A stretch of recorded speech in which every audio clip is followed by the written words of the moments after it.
అవి ఆసక్తికరమైన వీడియోలు కొన్ని. ఇక వరుసనే వార్తల్లోకి వెళదాం. ముందుగా తెలంగాణ వార్తలు చూస్తే, ఇసుక దోపిడీ సహించం, ఇందిరమ్మ ఇళ్ల స్థల లబ్ధిదారులకు టోకెన్ ద్వారా ఉచితంగా ఇసుక సరఫరా చేయాలన్న ముఖ్యమంత్రి రేవంత్ రెడ్డి. 5న విచారణకు కేసీఆర్. ఈ జస్టిస్ ఘోష్ కమిషన్ ఎదుట హాజరు కానున్న మాజీ సీఎం. ఇంతవరకు ఆయన హాజరవుతారా లేదా అన్న సంశయం ఉండేది, ఇప్పుడు ఆయన వెళ్తారని చెప్పి సాక్షిలో ప్రముఖంగా వార్త వచ్చింది.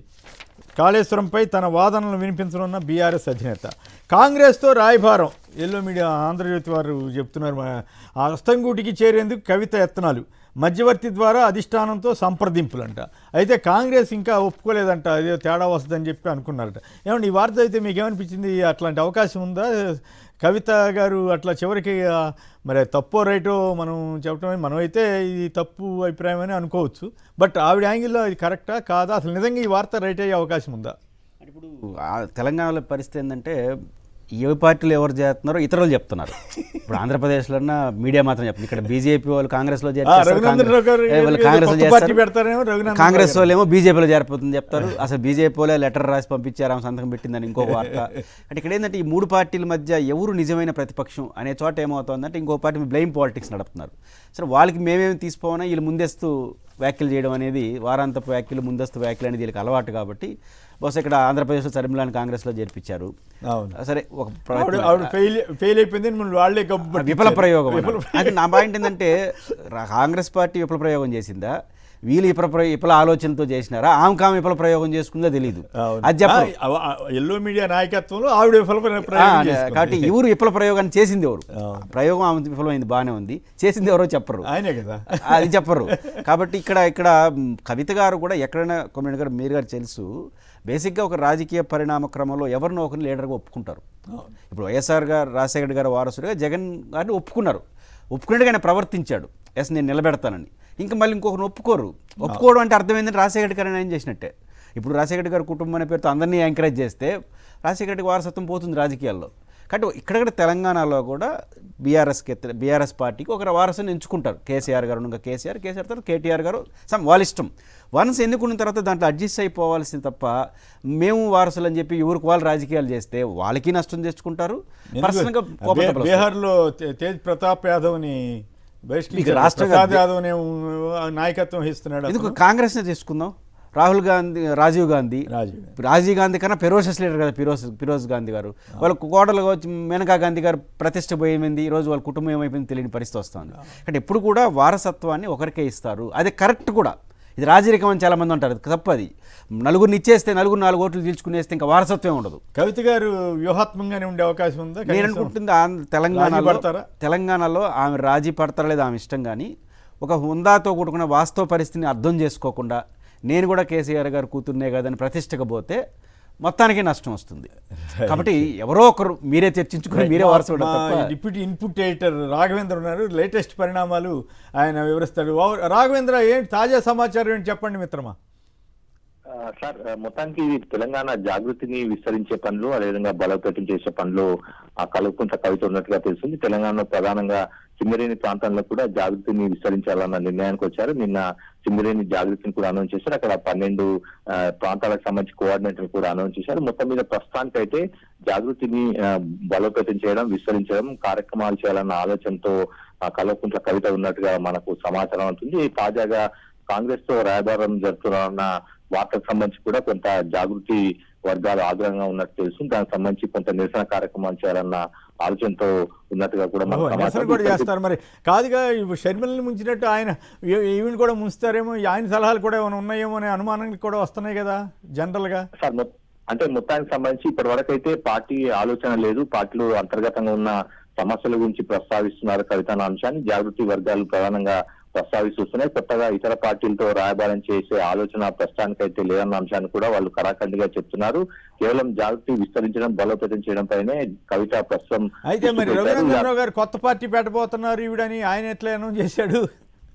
అది ప్రధానంగా అంటే ఇక్కడ అంతర్గత వ్యవహారానికి సంబంధించి ఇటు కాంగ్రెస్, బీజేపీ కూడా నేతలు కామెంట్ చేస్తూ వస్తున్నారు. ప్రస్తుతానికైతే అటువంటి ఆలోచన లేదనేది కవిత సన్నిహితులు. అంటే ఇవాళ వీళ్ళు పార్టీ మన మీడియా హౌస్ ముందు, అంటే ఆంధ్రజ్యోతి ఆఫీస్ ముందు ధర్నాలు నిరసన ఏమని చెప్తారంట. ఖచ్చితంగా సార్. అంటే ఇప్పటి వరకు వాళ్ళ వచ్చిన వార్తా కథనానికి సంబంధించి జాగృతి వర్గాలు కొంత ఆగ్రహంగా ఉన్నాయి. తప్పుడు వార్తలు రాస్తున్నారు, తప్పుడు కథనాలు రాస్తున్నారు. దీనికి సంబంధించి ఎటువంటి ప్రతిపాదన లేదు, ఆలోచన లేదన్న అంశాన్ని కూడా వాళ్ళు కరాఖండిగా పైగా ఎక్కడ దాకా వెళ్ళారంటే కాంగ్రెస్ వాళ్ళే ప్రస్తుతానికి వద్దంటున్నారని చెప్పి కూడా రాశారు. ఆ రకంగా కూడా పరువు తక్కువ కదా. దాన్ని తీవ్రంగా వాళ్ళు విభేదిస్తున్నారు. ఖచ్చితంగా ఆ మీడియా హౌస్ ముందు ఆందోళన చేయాలి, ఆ మీడియా హౌస్ సంబంధించిన పేపర్ ను కాల్ చేయాలన్న ఆలోచన కూడా వాళ్ళు చేస్తున్నట్టు తెలుస్తుంది సార్. రైట్, చూద్దాం. అది నిరసన చెప్పడం అనేది కాదు కానీ బట్ ఆవిడ ప్రొటెస్ట్ చెప్పడం మరి నిజంగా షర్మిల లెక్క ఆవిడని కూడా అట్లా బలి చేయాలని కొందరు ఏమైనా కుట్ర పొందుతున్నారా లేదా ఆవిడే సొంతంగా వెళ్తున్నారనేది మన వచ్చే కొద్ది రోజుల్లో తెలుస్తుందేమో. ఇక మనం ఏపీ వార్తలకు వెళదాం. పప్పు బెల్లాల మెడికల్ కాలేజీలు అమ్మబడును, రాష్ట్రంలో నూతన ప్రభుత్వ వైద్య కళాశాలలకు బేరం, లీజుకి ఇచ్చేస్తారట. అంతా కూడా ఇది ప్రారంభానికి సిద్ధంగా ఉన్న ప్రభుత్వ వైద్య కళాశాలను ప్రైవేటు వ్యక్తులకు 66 ఏళ్లకు లీజుకు అప్పగింత. 50 ఎకరాలకు పైగా విస్తీర్ణంలో ఒక్కో కళాశాల ఎకరా 100 రూపాయలకే లీజుకి ఇస్తున్నారట. విష్ణు గారు చెప్పండి, ఏమిటి మీరేమో ప్రభుత్వ మెడికల్ కాలేజీ తీసుకురావటం, వాళ్ళేమో అమ్మేయటం, అన్నిట్లోనూ అట్లాగే చేస్తున్నట్టున్నారు. మీరేమో విశాఖపట్నంలో ఏదో డెవలప్ చేద్దాం అనుకుంటాం, వాళ్ళేమో 99 పైసలకి ఇచ్చేయటం. ఇప్పుడు వరుసకేమో మేము 99 పైసలకి ఇవ్వలేదనేమో ఆయన అంటాడు. ఇంకోవైపు ఏమో 60 ఎకరాలు ఎందుకు ఇచ్చావు, ఊరు పేరు లేని కంపెనీ అని దానికి సమాధానం చెప్పరు, ఎంతకి ఇచ్చింది చెప్పరు. సో ఈ ఏమిటి మొత్తం ప్రైవేట్ పరం చేస్తున్న మీద మెడికల్ కాలేజీలు వీటి మీద మీరేమంటారు? అంటే సార్ ఈ చంద్రబాబు నాయుడు గారి పరిపాలన అంటే 14 to 19 కానీ 19 to 24 కానీ ఈ రెండు ప్రభుత్వాల యొక్క పరిపాలన అంచనా వేసుకుంటే అటు చంద్రబాబు నాయుడు తెలుగుదేశం ప్రభుత్వం కానీ ఇటు జగన్మోహన్ రెడ్డి గారి వైఎస్ఆర్ కాంగ్రెస్ పార్టీ ప్రభుత్వం కానీ ఈ రెండు ప్రభుత్వాల్లో జరిగినటువంటి అభివృద్ధిని మనం బేరీ చేసుకుంటే జరిగింది జగన్మోహన్ రెడ్డి గారి ప్రభుత్వంలో అభివృద్ధి చాలా ఇన్ఫ్రాస్ట్రక్చర్ డెవలప్మెంట్ అంతా చాలా బాగా జరిగింది. అందులో ప్రధానంగా ఏంటంటే మెడికల్ కాలేజెస్ 10 మెడికల్ కాలేజెస్ సిద్ధంగా ఉన్నాయి. ఎంబీబీఎస్ సీట్లు ఈ సంవత్సరం నుంచి ప్రారంభం కావాల్సినటువంటివి, ప్రజల యొక్క వైద్యాన్ని అక్కడ దగ్గరలో ఉన్నటువంటి ఆ జిల్లాలో ఉన్న వాళ్ళందరికీ ప్రజలకి వైద్యం అందుబాటులోకి తీసుకొచ్చిన కార్యక్రమంలో రిమోట్ ఏరియాల్లో పల్నాడు లాంటి జిల్లాల్లో లేకపోతే ఉత్తర ఆంధ్ర లాంటి జిల్లాల్లో ఈ మెడికల్ కాలేజెస్ అన్ని తీసుకొచ్చి చైతన్యం తీసుకురావాలి, ఆ ప్రాంత అభివృద్ధి కోసం జగన్మోహన్ రెడ్డి గారు ఆ కార్యక్రమం తీసుకున్నారు. ఈ జగన్మోహన్ రెడ్డి గారి ప్రభుత్వంలో తీసుకున్నటువంటి నిర్ణయాలన్నీ కూడా భవిష్యత్తులో కనపడకూడదు, ప్రజలు తలుచుకోకూడదు, ప్రజలకి అందుబాటులో ఉండకూడదు అనే ఒక దురుద్దేశపూరితమైనటువంటి కార్యక్రమంలో చంద్రబాబు నాయుడు గారు చూడండి. మీరు ఈ జగన్మోహన్ రెడ్డి గారి ప్రభుత్వంలో తీసుకున్నటువంటి అన్ని కార్యక్రమాలు, వాలంటీర్ల వ్యవస్థ కానీ, సచివాలయం వ్యవస్థ కానీ, లేకపోతే రేషన్ డోర్ డెలివరీ కానీ, ఇలా వరుసనే ఆ ప్రభుత్వంలో ఒక మంచి గుడ్ గవర్నెన్స్గా చేసినటువంటి అన్ని అంశాలు కూడా, ఉదాహరణకి మెడికల్ కాలేజీల ద్వారా రాష్ట్రంలో ఉన్నటువంటి వెనుకబడిన వర్గాల వారికి అందరూ కూడా వైద్య విద్య చదువుకోవడానికి ఒక అవకాశం ఉన్నటువంటి పరిస్థితిలో 50 మెడికల్ సీట్లతో ప్రారంభం కావాల్సినటువంటి ఈ సంవత్సరంలో 10 మెడికల్ కాలేజీని దారాదత్తం చేస్తారు. అంటే చంద్రబాబు నాయుడు గారి యొక్క కక్ష కానీ, ఆ ప్రభుత్వంలో చేసినటువంటి మంచి పనులు ఏ విధంగా తుడిచేయాలని కానీ ఒక ప్రైవేటీకరణ పేరు మీద ఎట్లా ఇస్తారండి? ఎలా 6,000 రూపాయలకి 3,000 రూపాయలకి ఎలా ఇస్తారు? అదే జగన్మోహన్ రెడ్డి గారు చెప్పారు, ప్రైవేటీకరణ అని ఈ ప్రభుత్వం ఉద్దేశపూర్వకంగా దురుద్దేశపూర్వకంగా చేస్తుందని చెప్పారు. అలాగే ఉరసాకు సంబంధించి నిన్నేదో ఒక సవాల్ వేశారు, ఇది మన మహానాడులో. జగన్మోహన్ రెడ్డి గారు చెప్పింది ఉరసా కంపెనీకి ఊరు పేరు లేదు, భూములు ఎలా కేటాయిస్తారు, లూలు గ్రూప్కి సంబంధించి ఏ విధంగా తక్కువ రేటుకి ఇస్తారు అని చెప్పి మాట్లాడితే దాన్ని ట్విస్ట్ చేసి సవాల్ చేసి నిరూపించమని చెప్పానంటాడు. అసలు మీ భూ కేటాయింపులు, మీ క్యాబినెట్ జరిగినటువంటి ప్రతి సందర్భంలో మీరు చేసినటువంటి భూ కేటాయింపులు ఆంధ్ర రాష్ట్ర ప్రజలందరికీ తెలిసినట్టు కదా. అది కాదు సవాల్ చేయాల్సినటువంటి అంశం ఏంటంటే, మహానాడులో మా నాన్నగారు ఎన్నికలకు ముందు ఎన్నికల హామీలని సూపర్ 6 అని ఇచ్చారు, దాన్ని మేము సంపూర్ణంగా ఈ సంవత్సర కాలంలో పూర్తి చేశాము అని చెప్పని ధైర్యంగా ప్రభుత్వం చేసినటువంటి పనులు ఇవి అని డాక్యుమెంట్ రూపంలో లోకేష్ సవాల్ చేయాల్సింది. అవన్నీ కాకుండా ఏదో ఒక ఉడత ఊపులో ఒక సవాల్ చేస్తే దానికి జగన్మోహన్ రెడ్డి గారు సమాధానం చెప్పాలని మీడియాతో చిట్ చేయడం, లోపల మాట్లాడటం ఏంటి? ఈ ఏ విధంగా మహానాడు జరిగింది, ఏ విధంగా లోకేష్ నేను మాట్లాడాడు, జగన్మోహన్ రెడ్డి గారి సవాల్ అంటే అదే ఆ సవాల్ అనేది, అది కాదు. ఆ విషయంలో మెడికల్ మళ్ళీ కాలేజీలు వెళదాం. పూర్తిగా ప్రైవేటీకరణ చేస్తూ విష్ణు గారు మహానాడు ఇష్యూలోకి మళ్ళీ వెళదాం. ఆయన చాలా కార్యకర్తలు వాటన్నిటి గురించి చాలా మాట్లాడారు. మొత్తం కార్యకర్తలదే రాజ్యం అని చెబుతున్నాడు. ప్రజల సంగతి ఏంటో పక్కన పెట్టి పొలిటికల్ గవర్నెన్స్ అంటున్నారు. ఇవన్నీ కూడా మళ్ళీ మాట్లాడదాం. మీరేమంటారు? ప్రైవేట్ మెడికల్ కాలేజీలు ఇచ్చేయటం, పులివెందుల్లో 50 సీట్లు అక్కర్లేదు పొమ్మన్నారు. 750 సీట్లు ఎంతో వస్తే వాటిని మరి ఏం చేశారో తెలియదు. మరి ఈ రకంగా ప్రభుత్వ రంగంలో ఏర్పాటు చేయదలిసిన వైద్య కళాశాలను ప్రైవేటుకు పంపితే ఏమన్నా మేలు జరుగుతుందా? ఇప్పుడు మెడికల్ కాలేజ్ విషయంలో మనం ఒక సీరియస్ అంశం మాట్లాడాల్సింది ఏంటంటే, జగన్మోహన్ రెడ్డి గారు ఏమి చేసినా 10-20 ఏళ్ళ ముందు ఆలోచించేస్తాడు. ఏ రకం మనకు సెకీతో ఒప్పందం తీసుకున్నా, ఇళ్ల పట్టాలు తీసుకున్నా, ఇది జగన్మోహన్ రెడ్డి గారు చాలామంది 20-30 ఏళ్ళ ముందు ఆలోచిస్తామని చెప్తారు, చేయరు. జగన్మోహన్ రెడ్డి గారు చెప్పడు, చేస్తాడు. తేడా అది. ఉదాహరణకు సెకీతో ఒప్పందం, రాబోయే కాలంతో సోలార్ ఎనర్జీ నాకు తెలుసు, అందుకని దానికి ముందుకెళ్ళాడు. విమర్శలు వచ్చినా కూడా ఆ తర్వాత ఇళ్ల పట్టాలు దేశవ్యాప్తంగా కేంద్రం ప్రోత్సహిస్తూ ఉంది, 1,50,000 ప్రతి ఇంటికి తెలుసుకొని ఉత్తరప్రదేశ్ సమానంగా 20 లక్షల ఇల్లు తెచ్చుకున్నాం. ఇది టేకప్ చేయకుంటే డబ్బులు రావు కదా. ఆ రకంగా ఇది మెడికల్ కాలేజ్ అన్నిటి మీద బురద వేశారు. మరి పచ్చి పాపంగా చేశారు. ఉత్తరప్రదేశ్కి మించి తీసుకొచ్చాడు డబ్బులు. 1,50,000 కేంద్ర ప్రభుత్వం డబ్బులు వచ్చినాయంటే 30 లక్షల ఇళ్ళు మీరు చేస్తేనే కదా వచ్చినాయి. ఇదో ఒకటి అంశం. ఇక్కడ మనకు మెడికల్ కాలేజ్ కొమ్మినేని గారు తమిళనాడు, కర్ణాటక తర్వాత జగన్ గారి ఆలోచనలు కానీ అమలై ఉంటే 3rd బిగ్గెస్ట్ స్టేట్ ఆంధ్రప్రదేశ్ ఉండేది మెడికల్ విద్యార్థి. ఈరోజు ఆంధ్రప్రదేశ్లో సీట్లను ఎక్కడ పోయి కొనుక్కుంటున్నారు? కర్ణాటకకి, తమిళనాడుకి పోతున్నారు విద్యార్థులు.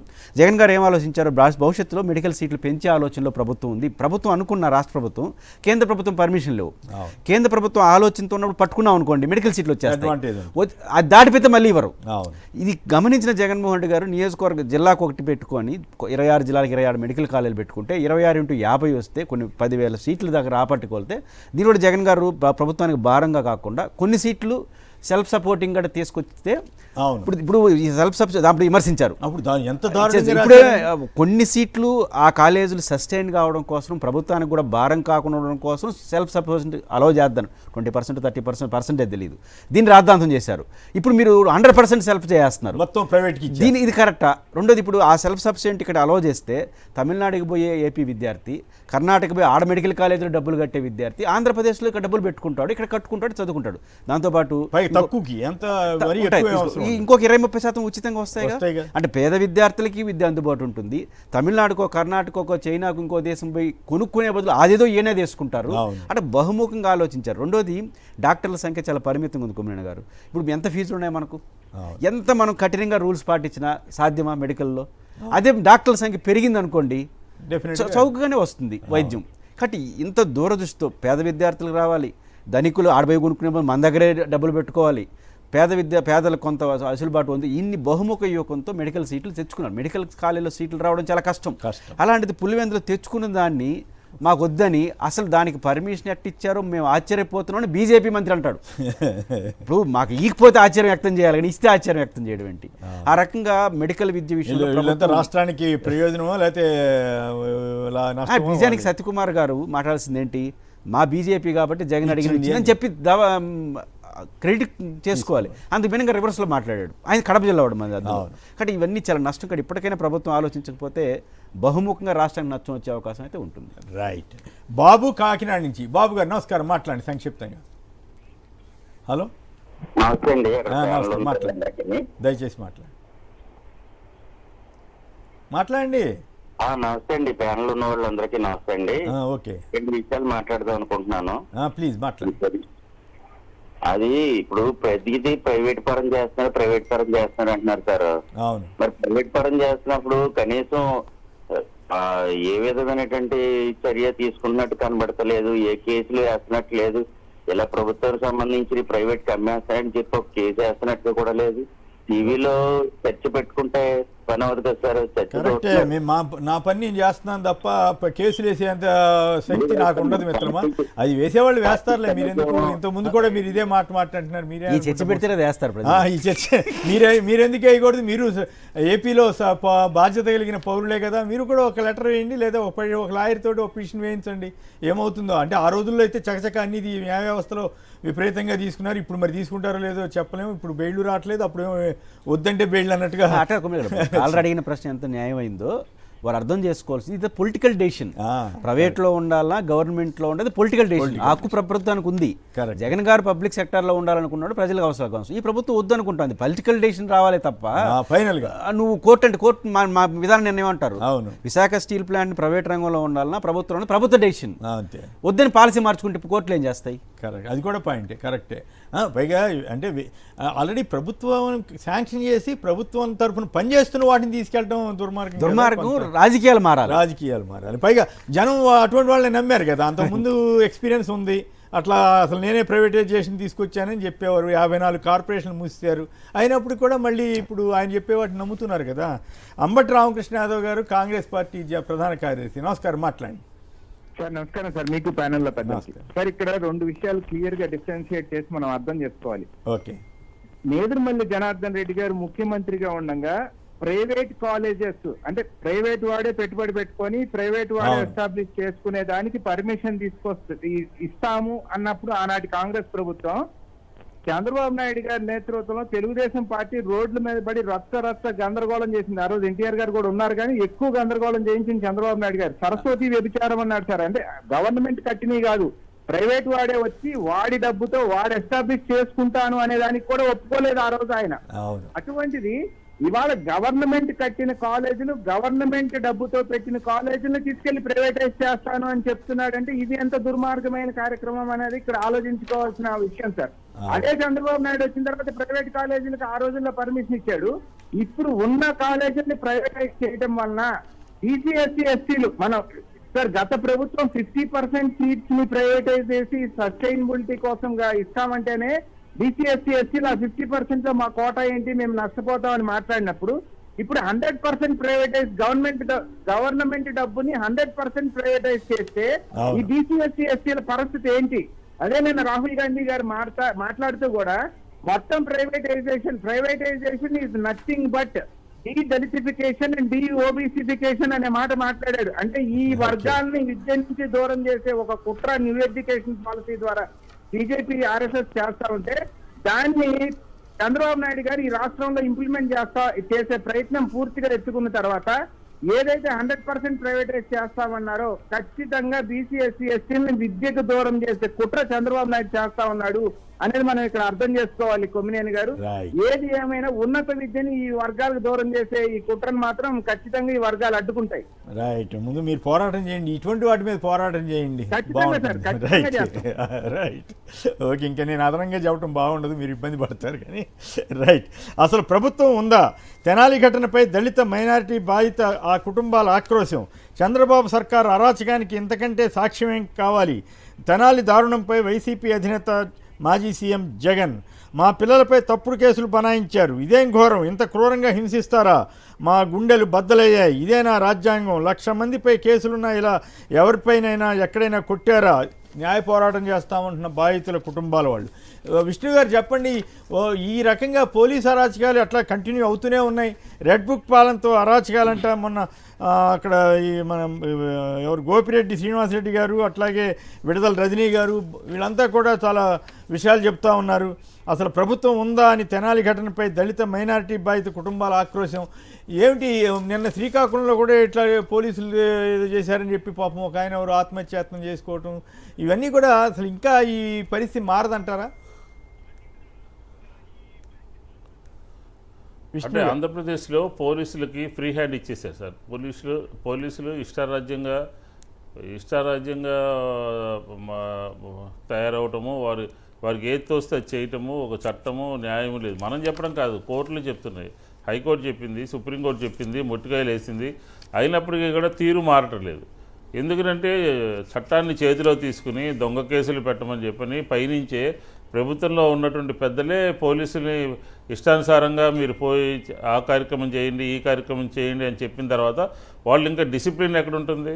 డిసిప్లిన్ ఫోర్స్ అసలు అది ఎంత ఘోరంగా తయారైందంటే సిఐలు మంత్రుల మీద, మాజీ మంత్రుల మీద, విడుదల రజనీ గారి మీద కానీ, సిద్దిరి అప్పలరాజు గారి మీద కానీ, లేకపోతే ఇంకా ఎక్కడైనా సరే ఏ ప్రాంతంలో అయినా సరే వాళ్ళు ఇష్టం వచ్చినట్టుగా ప్రవర్తిస్తూ, ఇష్టం వచ్చినట్టు బూతులు కూడా తిడుతూ, రోడ్డు మీద ఇప్పుడు చూడండి, మన స్క్రీన్లో కనపడుతుంది, ఒక నడి రోడ్డు మీద దళిత సంబంధించినటువంటి యువకులు, మైనార్టీకి సంబంధించినటువంటి యువకులు, వాళ్ళు బ్యాక్గ్రౌండ్ ఏమైనా కానీ వాళ్ళు ఏం చేసినప్పటికీ కూడా న్యాయస్థానం ముందు పెట్టాల్సింది పోయి లాఠీలు చేతిలో తీసుకుని బూటు కర్రలతో తంతు బూట్లతో తొక్కుతూ వాళ్ళు ప్రవర్తించినటువంటి తీరు ఆంధ్రప్రదేశ్ కాదు, యావత్ భారతదేశంలో కూడా ఇలాంటి సంఘటన ఎక్కడ కూడా జరగలేదు. అది చంద్రబాబు నాయుడు గారి ప్రభుత్వంలోనే, తెలుగుదేశం ప్రభుత్వంలోనే ఈ రకంగా జరిగినట్టుగా.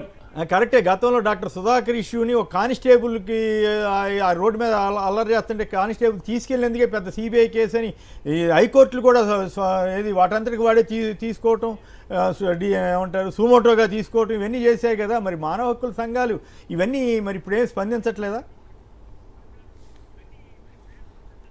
సరే, ఆ డాక్టర్ గారి కేసు ఎంత ఘోరం అంటే, ఆయన వచ్చి రోడ్డు మీద కూర్చుంటే ట్రాఫిక్ కానిస్టేబుల్ ఎందుకులే అని చెప్పని బతిమాలి పక్కకి వెళ్ళండి సార్ అని చెప్పని బతిమాలి పక్కకి తీసుకెళ్తే దాన్ని ఏదో ఒక విచిత్రమైనటువంటి ప్రభుత్వమే ఉద్దేశపూర్వకంగా దాడి చేసినటువంటి కేసు కింద చిత్రీకరించి దాన్ని ఆంధ్ర రాష్ట్ర ప్రజలందరికీ ఆ సంఘటన యావత్ దళిత లోకం మీద జరిగినట్టుగా ప్రచారం చేశారు. ఎన్నికల్లో దాకా ప్రచారం చేశారు, కోర్టులకు వెళ్ళారు, నానా బీభత్సం చేశారు అనమాట.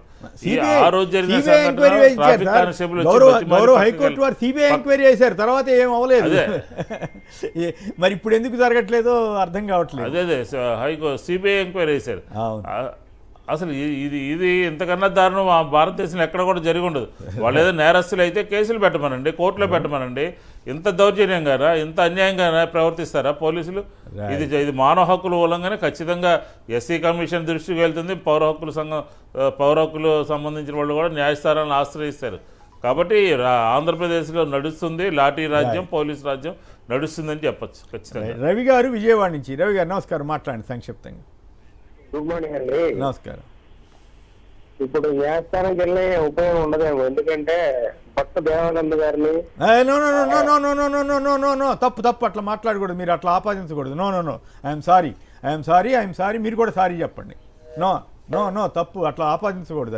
అది మీరు విధానాల మీద మాట్లాడాలా, ఇంకోటి మాట్లాడాలి తప్ప అట్లాంటి చెప్పకూడదు. అది తప్పు. మీరు చెప్పకపోయినా నేను సారీ చెప్తున్నాను. రైట్.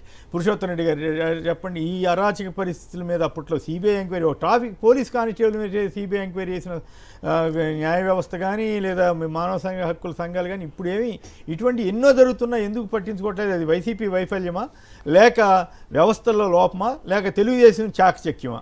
ఇప్పుడు మన డాక్టర్ సుధాకర్ గారి విషయంలో సిబిఐ ఎంక్వైరీ జరిగిపోయింది, పూర్తయింది. వాళ్ళు ఏం రిపోర్ట్ ఇచ్చారో ప్రపంచానికి తెలియదు. ఇది ఎవరెవరు దోషులు నిర్ణయించాలి కదా. విచారణ పూర్తి ఒక అత్యున్నత సంస్థ ఇచ్చింది, కోర్టు ఆదేశాలతో వచ్చింది. ఇప్పుడు తెలియదు. దీని వైసీపీ వైపుల కింద లెక్కేయాలి మనం. దాన్ని బయట అట్లంటే ఇంకోటి చెప్పాలి, హైకోర్టులో జడ్జిల ఫోన్లు ట్యాప్ చేస్తున్నాయని ఆంధ్రప్రదేశ్ వాళ్ళు ఏదో పెద్ద అబద్ధపు వార్త రాస్తే వెంటనే దాని మీద విచారణకు ఆదేశించారు. కనీసం పేపర్ ఆయన కూడా అడగాలి, నీకు ఎవరు చెప్పారని. జడ్జిలను కూడా అడిగారో లేదో తెలియదు. మరి అది ఏమైపోయిందో తెలియదు. ఇట్లా మరి ఒక్కోసారి ఒక్కో రకంగా స్పందిస్తే సహజంగానే అనుమానాలు వస్తే వ్యవస్థల మీద నమ్మకం పోతుంది. అది మంచిది కూడా కాదు. ఇప్పుడు ఘటనకు సంబంధించి వాళ్ళు ఏం తప్పు, విష్ణు గారు చెప్పినట్టు రైట్గా వారు ఏదైనా తప్పు చేస్తుంటే చట్టపరంగా శిక్షించాలి. అట్లా కాకుండా కొన్ని సందర్భాలు ఏమవుతుందంటే తీవ్రమైన నేరం చేశాడనే పేరుతో ఇట్లా పబ్లిక్గా కొడితే ప్రజలకు ఒక మంచి మెసేజ్ పంపించామని కొంతమంది అనుకుంటున్నారు. అది సినిమాలో ఉంటుంది, పబ్లిక్గా కొడితే బాగుంటుందని. ఈరోజు దాన్ని మనం అలో చేస్తే తప్పు చేసిన వాళ్ళే కాదు, రేపు రాజకీయ యుద్ధం కొట్టరా, కొన్ని మాల్ ప్రాక్టీస్ దేనిందని ఒప్పుకోకూడదు. వ్యవస్థ ఎందుకని, మనకు వ్యవస్థలో ఉన్న గొప్పతనం ఏంటంటే 100 మందిని తప్పు చేసిన వాళ్ళు తప్పించుకోవచ్చేం కానీ ఒక మంచి చేసినప్పుడు మాత్రం నిర్దోషం ఇబ్బంది పడకూడదు అంటారు. అది మన న్యాయసూత్రం.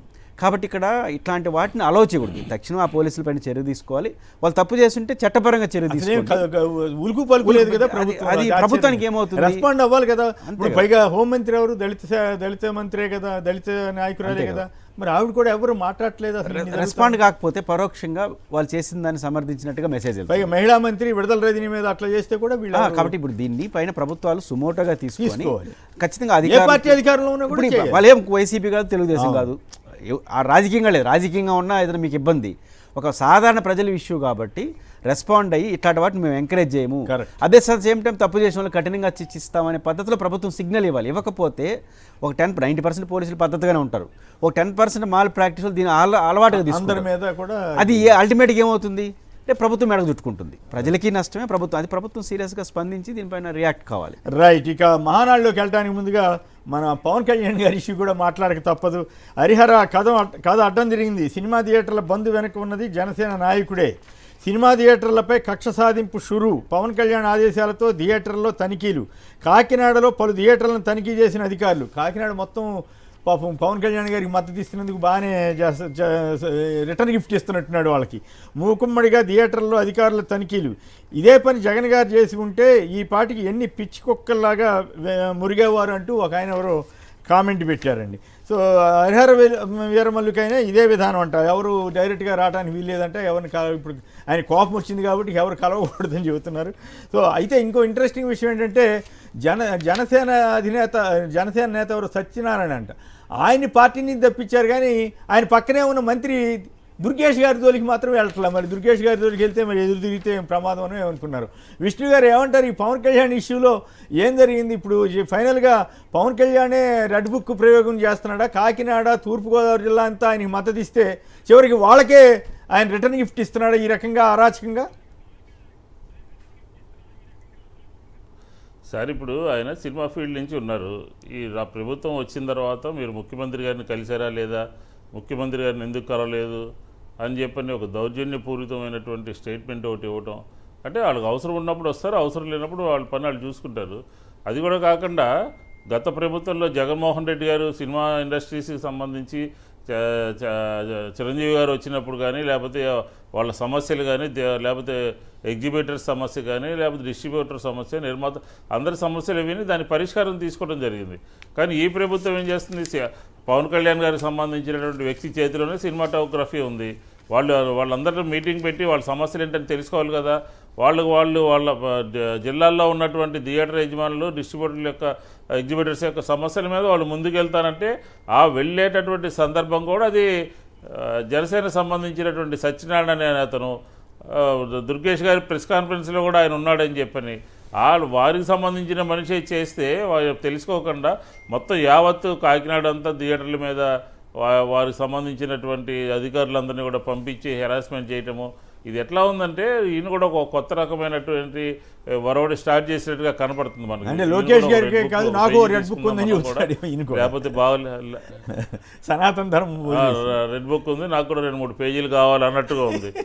సనాతన ధర్మాన్ని వదిలేసి ఈ రకమైనటువంటి కార్యక్రమాలు తీసుకున్నారు. ఏ రకమైనటువంటి పేజీలు చాలు సార్. ఏ రకంగా కార్యక్రమం ఉందంటే బుర్ర జల్లటమే. ఆ ప్రభుత్వంలో ఏం జరిగింది, ఈ ప్రభుత్వంలో ఏం జరిగిందో మనకి సంబంధించినటువంటి వాస్తవాలన్నీ ఉన్నాయి కదా. చిరంజీవి గారు ఇంటికి వస్తే భోజనం పెట్టి బయట దాకా వచ్చి సాగనంపితే ఏ రకంగా దుష్ప్రచారం చేశారు, ఏ రకంగా ఈ రకమైనటువంటి కార్యక్రమాలు బుర్ర జల్లేటటువంటి కార్యక్రమాలు చేశారు. ఈరోజు ఎవరు బాధ్యత వహించాలి? మంత్రి మీ చేతిలో ఉన్నాడు, లేకపోతే అత్తి సత్యనారాయణ మీ పక్కనే ఉన్నాడు. మరి మీరే కదా బాధ్యత వహించాల్సింది ఆ సమస్యలన్నిటికీ. అవన్నీ కాకుండా మీ సినిమా రిలీజ్ అవుతుందని చెప్పని వాళ్ళు ఏదో దాని మీద కొంచెం కార్యాచరణ ప్రణాళికను రూపొందించుకున్నారని చెప్పని చేసినటువంటి కార్యక్రమాన్ని ఖచ్చితంగా భయపెట్టి చేయాలని చూస్తున్నారు. ఇది సినిమా రంగంలో సాధ్యపడదు అని చెప్పని ఈ సందర్భంగా నేను చెప్తాను. మీరేమంటారు పురుషోత్తం గారు? ఇది ఈస్ట్ గోదావరి అంతా ఆయనకి మద్దతు ఇచ్చింది కదా, ఇప్పుడు వాళ్ళకి రిటర్న్ గిఫ్ట్ ఇస్తున్నాడా? రెడ్ బుక్లో పేజీలే అనండి, ఆయనకి అంత సీన్ లేదన్నట్టుగా విష్ణు గారు చెబుతున్నారు. రెడ్ బుక్లో కొన్ని పేజీలు ఈయన కేటాయించుకున్నాడా? అంటే నాకు అర్థం సనాతన ధర్మం ఏమైపోయింది? సనాతన ధర్మంలో ఇట్లాంటివి కూడా ఉంటాయి, కక్ష తీర్చుకోవటాలు కూడా ఉంటాయా? నేను అనేది సనాతన ధర్మం అని పాటిస్తే కదా సనాతన ధర్మం చేయడానికి. కానీ సనాతన ధర్మంలో అబద్ధాలు చెప్పకూడదు. అదే మనం శ్రీవారి లడ్ల దగ్గర అన్ని చేసిందన్న అబద్ధాలే కదా. పాయింట్ ఏంటంటే ఇప్పుడు వారి సినిమా రిలీజ్ అవుతుంది, మీరు కూడా చూశారు, ఒక ముఖ్యమంత్రి వస్తుంటే నిరసన తెలియజేస్తాం. ఎందుకని ఆయన పట్టించుకుంటాడేమో నాకు తెలీదు. వాళ్ళు నిజంగా 5వ తేదీ బంద్ చేస్తలేదో నాకు తెలియదు. ఒకళ్ళు చెప్తే పిలుస్తారు, మాస్టర్ ఉండొచ్చు, ఎలక్షన్ అప్పుడు సమ్మెలు చేస్తారు, భయపడో బదిలీ పిలుచుకుంటారని. కాబట్టి ఇప్పుడు మీరు ప్రమాణ స్వీకారం ఏమని చేశారు? రాగదేశాలకు అతీతంగా పరిపాలిస్తారు. మీ సినిమా అనేది మీ ప్రైవేట్ వ్యవహారం. ఉప ముఖ్యమంత్రికి సినిమాకి సంబంధం లేదు. ఉప ముఖ్యమంత్రి పోస్ట్ని సినిమాకి ఎందుకు వాడతారు? ఉప ముఖ్యమంత్రి వేరు, సినిమా వేరు. సినిమా పరిశ్రమ వాళ్ళు చేసినారు, పిలిచి మాట్లాడండి. వాళ్ళు బెదిరించడం కోసం చేయట్లేదు కదా, చేసినారు. పిలిచి మాట్లాడి సెటిల్ చేయొచ్చు, లేదా వాయిదా వేసుకోమనొచ్చు. ఎవరైనా ఉప ముఖ్యమంత్రి రోజు ఆపరు కదా. ఉప ముఖ్యమంత్రి సినిమా అనే పదం ఎందుకు వాడుతున్నారు? ఉప ముఖ్యమంత్రి వేరు, సినిమా వేరు కదా. కానీ సినిమాగా చూడండి. భయపడుతున్నాడు ఆ సినిమా ఏమవుద్దో అని తెలియక. ఇప్పుడు మీకు ఇంట్రెస్టింగ్ థింగ్ చెప్పాలి, ఎన్టీ రామారావు గారు అధికారంలో ఉన్నప్పుడు తీసిన సినిమాలన్నీ ఫెయిల్ అయినాయి. అవును. ఉదాహరణకి శ్రీనాథుడని, లేకపోతే విశ్వామిత్ర, మహర్షి విశ్వామిత్ర ఇది తీశారు కదా, బ్రహ్మర్షి విశ్వామిత్ర అనుకుంటా. అట్లాగే అది కానీ అపోజిషన్లో ఉన్నప్పుడు సక్సెస్ అయింది మేజర్ చంద్రకాంత్. ఇప్పుడు ఈయన అధికారంలో ఉన్నాడు, నిజానికి మంత్రిగా ఫుల్ టైం పనిచేస్తున్నాడో లేదో తెలియదు కానీ ఇక్కడ ఫుల్ టైం షూటింగ్లో అయితే బిజీగా ఉన్నాడు. సో ఈ భయం కూడా ఉంటుంది కొంత, ఈ సక్సెస్ అవుతుంది. ఎందుకంటే ఇప్పుడు వైసీపీ వాళ్ళని తెగదెడుతున్నాడు, వాళ్ళందరూ వ్యతిరేకిస్తారు కదా సహజంగా. ఇప్పుడు రాజకీయాలు వేరు. ఇప్పుడు బాలకృష్ణ సినిమాల విషయంలో రాజు చూడండి, బాలకృష్ణ ఎప్పుడు సినిమా ఫంక్షన్స్లో ఎక్కడ ఆయన ఏదో పిచ్చి మాటలు మాట్లాడినట్టు కానీ రాజకీయంగా సినిమా ఫంక్షన్స్లో ఎప్పుడు మాట్లాడినట్టు కనపడు. అందువల్ల ఆయన వాళ్ళకి ఎవరు వెళ్ళట్లా. మరి ఈయన ఎందుకు, ఈయన కానీ మొన్న ఎవరో ఒకళ్ళిద్దరు పృథ్వీ కానీ వీళ్ళందరూ మాట్లాడి అనవసరంగా. ఇప్పుడు నా పాయింట్ ఏంటంటే, నీకు ఈస్ట్ గోదావరి అంత మత్తు ఇస్తే అక్కడే దాడులు చేయించడం అంటే వాళ్ళకి, మరి ఈయనకి సినిమా ఇండస్ట్రీ రిటర్న్ గిఫ్ట్ ఇచ్చింది అంటాడు, ఈయన వెళ్ళి వాళ్ళకి రిటర్న్ గిఫ్ట్ ఇస్తున్నాడా? నిజానికి సినిమా వాళ్ళు ఏం రిటర్న్ గిఫ్ట్లా, ఆయనకి చాలా మంచి గిఫ్ట్లే ఇచ్చారు. ప్రతిపక్షంలో ఉన్నప్పుడు ఆయన ఎంటేసుకుని తిరిగినారు, ఇప్పుడు చేస్తున్నారు. జగన్ గారికి ఇబ్బంది పెట్టారు తప్ప సినిమా పరిశ్రమలో చాలా మంది ప్రముఖులు అనుకునే వాళ్ళు వీళ్ళు ఊరిని ఇబ్బంది పెట్టండి. పైపించి నాకు అర్థం కాని తెలుగుదేశం పార్టీ విషయంలో కొంచెం బాధపడతా ఉంటుంది. మీకు కూడా తెలుసు సినిమా పరిశ్రమ అంతో ఇంతో తెలుగుదేశంతో బాగుంది, ప్రతిపక్షంలో ఉన్నప్పుడు కూడా. అలాంటి వాళ్ళు మీరు ఎందుకు టార్గెట్ చేస్తే, ఇప్పుడు సినిమా థియేటర్లు మీ పార్టీ వాళ్ళు, ఎవరి పార్టీ తెలుగుదేశానికి అనుకూలంగా ఉన్నారు కదా. చూడండి తెలుగుదేశం ఎక్కడ దీన్ని నోరు మీద పెట్టలేదు, అంటే వాళ్ళు లోపల బాధపడుతున్నారు, ఈయన ఫెయిల్ అయితే బాగుండని బాధపడుతున్నారు. ఇప్పుడు ఆయన ఏం అనలేరు ఉప ముఖ్యమంత్రి. మేము కాబట్టి ఇది తెలుగుదేశం పార్టీకి ఇబ్బంది, ఆయనకు కూడా ఇబ్బంది. ఇప్పుడు ఒక డౌట్ వస్తుంది కదా, పిలిచి మాట్లాడితే అయిపోయే సమస్య తీసుకొచ్చి రిటర్న్ అధికారం అనేది చేతిలో ఉంటే మరి ఆయన ఏం గిఫ్ట్ ఇచ్చాడు నాకు అర్థం కాదు. ఆయన ఏం గిఫ్ట్ ఇస్తే రిటర్న్ గిఫ్ట్ ఇది సినిమా పరిశ్రమకి అపోజిషన్ కూడా ఆయన ఏం గిఫ్ట్ ఇచ్చాడని పవన్ కళ్యాణ్, వీళ్ళు రిటర్న్ గిఫ్ట్ అనడానికి. కాబట్టి ఆ పదాలు కూడా చాలా విచిత్రంగా ఉంది. ఈ 10 నెలలు ఏదో చేసేసినట్టు ఏం చేశారు? అదే కదా పైగా నా పాయింట్, నాకు బాధ కలిగించేది ఏంటంటే, ఆయన పూర్తి మద్దతు ఇచ్చిన తూర్పుగోదావరి జిల్లాలోనే ఆయన ఈ రకంగా అరాచకంగా దౌర్జన్యాలు. ఇప్పుడు ఈయన సినిమా ఈ గొడవ రాలేదనుకోండి, ఆయన సినిమా ఇష్యూ లేదనుకోండి, వాళ్ళు ఎంత కమ్ముకున్నా పర్వాలేదా? స్వీట్లు, రిఫ్రెషర్స్ అని ఏమంటారంటే బెనిఫిట్ షోస్ కాదు, సదుపాయాలు బాగోపోయినా పర్వాలేదు, రిఫ్రెష్మెంట్స్ ఎంత కమ్ముకున్నా పర్వాలేదు, వాటర్ బాటిల్స్ ఎంత కమ్ముకున్నా పర్వాలేదా? ఈయన సినిమా ఇష్యూ జగన్ గారు ఉన్నప్పుడు తనిఖీలకు కూడా ఒప్పుకోలేదు కదా, తనిఖీలు కూడా దాడి. అసలు మా ప్రైవేట్ అఫైర్ అంటే నువ్వెవడో అన్నాడు. రైట్. ఇక మహానాడులోకి వెళ్ళడానికి ముందుగా పెద్దిరెడ్డి గారు గుంటూరు నుంచి సంక్షిప్తంగా మాట్లాడండి సార్. 2 విషయాలు సార్, ప్లీజ్. ఒకటి, ఇప్పుడున్న ప్రెజెంట్ ఈ సినిమా వాళ్ళ మీద సార్, ఇప్పుడు థియేటర్కి వెళ్ళి ఎవరు కూడా 1400, 1500 టికెట్ పెట్టుకునే పరిస్థితులు ఎవరు లేదు సార్. కారణం ఏంటంటే, ఇప్పుడు ఏ టెక్నాలజీ వచ్చిన తర్వాత హీరో ఫోటోలు, హీరోయిన్ ఫోటోలు తీసుకొని రీసెంట్ గా 50 లక్షల కోట్ల రూపాయలు ఒక సినిమా తీశారు, అది కూడా బంపర్ హిట్ అయింది. సో ఏ టెక్నాలజీ అంత ఆర్టిఫిషియల్ కాబట్టి కొత్తగా కన్నడ సినిమానే చేసేస్తారు ఏ టెక్నాలజీ తోటి.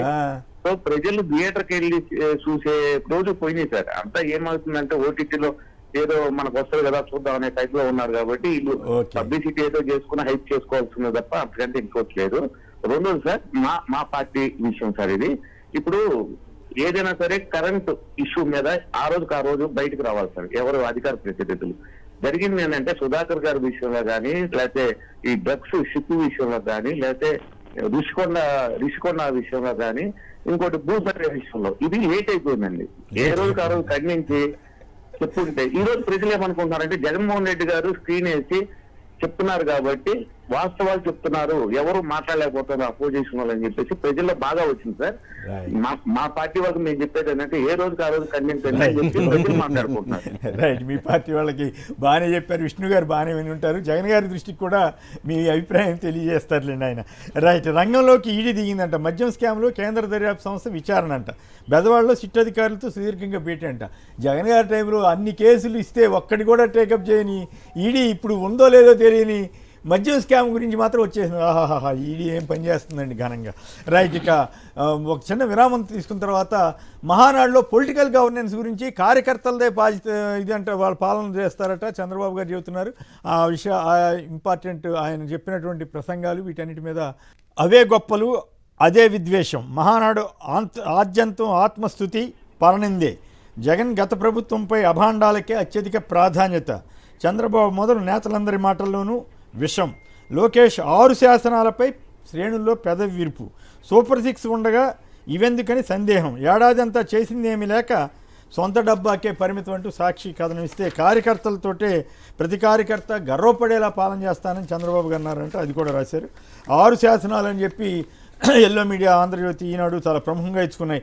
ఇది లోకేష్ గారు సూపర్ 6 పోయే ఇప్పుడు కొత్తగా 6 శాసనాలంట, ఏకంగా చంద్రబాబు గారి సారథ్యంలో లోకేష్ గారి శాసనాలంట.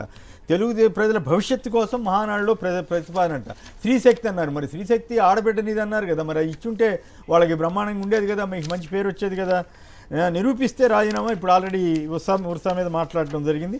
రాష్ట్రం దశ మారుస్తాం, అందుకు అవసరమైన విధానాలు రూపొందిస్తామంటున్న చంద్రబాబు నాయుడు గారు. పొలిటికల్ గవర్నెన్స్, కార్యకర్తల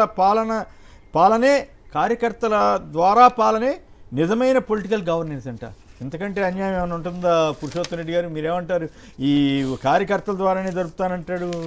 ఎట్లా? ఇది ప్రజలకి సంబంధించిన ఇష్యూ కదా. అక్కడ మోడీ, ఇక్కడ చంద్రబాబు. ఇంకా అవసరం. మా అధినేత ఇప్పటికీ యంగ్ అండ్ డైనమిక్. ముఖ్యమంత్రి పదవికి తొందర ఏముంది, పనిచేయడానికి పదవి అక్కర్లేదు, అధిష్టానం ఏ బాధ్యత అప్పగిస్తున్నా స్వీకరిస్తా. మీడియా చిట్ చాట్లో లోకేష్ గారు. మొత్తం గవర్నమెంట్ని, వీటి పార్టీని అంతా ఈయనే నడుపుతున్నప్పుడు ఇంకా వేరే అవసరం లేదంటారా? ఓవరాల్గా చంద్రబాబు గారి స్పీచ్లో మీకేమన్నా సారాంశం మీకేం అర్థమైంది?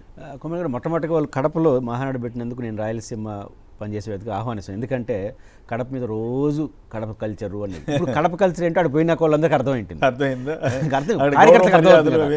ఎంత గొప్పగా ఉంటారు అక్కడ ప్రజలు అనేది అర్థమైంది. అంతవరకు వాళ్ళని అభినందించాలి. ఫస్ట్ పాయింట్ ఏంటంటే ఇది ఒక మంచి అరుదైన అవకాశం. ఏంటంటే 4వ తేదీ ఫలితాలు రాబోతున్నాయి. వచ్చిన రోజు 12వ తేదీ ప్రమాణ స్వీకారం. 1 ఇయర్ ఒక మంచి అకేషన్ మీకు.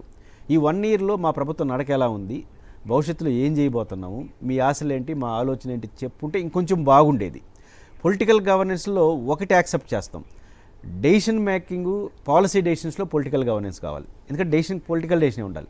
Implementation public administration. మీరు చెప్పేది పబ్లిక్ పాలసీ ప్రకారం చూస్తున్నారు. వాళ్ళు ముందైనా మోసం చేశారు, ఓట్లు వేయించుకున్నారు, ఇది మళ్ళీ మభ్య పెడతానికి చేశారు. ఫైనల్గా నా పాయింట్ ఏంటంటే ఈ రాష్ట్రంలో ఉన్నటువంటి 3 ప్రాంతాలు, తెలంగాణ, రాయలసీమ కానీ, ఉత్తరాంధ్ర కానీ, ఆంధ్రప్రదేశ్, కోస్తాంధ్ర కానీ, ఇప్పుడు మహానాడు అక్కడ ఎందుకు పెట్టారంటే కడపలో పెట్టారని చెప్పని వారేదో కొంచెం హర్షం వ్యక్తం చేసినట్టున్నారు. కడపలో పెట్టడానికి అది కాదు కారణం.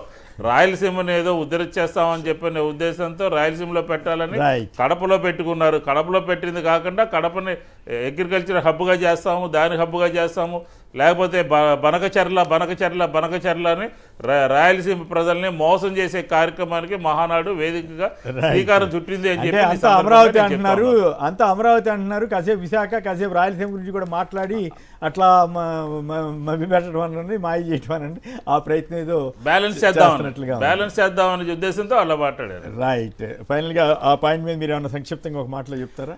నేను చెప్పింది రాయలసీమ పెట్టుకుంటే నిజాలు తెలుస్తాయని. రాయలసీమ ప్రజల మీద రోజు పులివెందుల పంచాయతీ మీ యాంగిల్ తెలుస్తాయి కదా. ఓకే.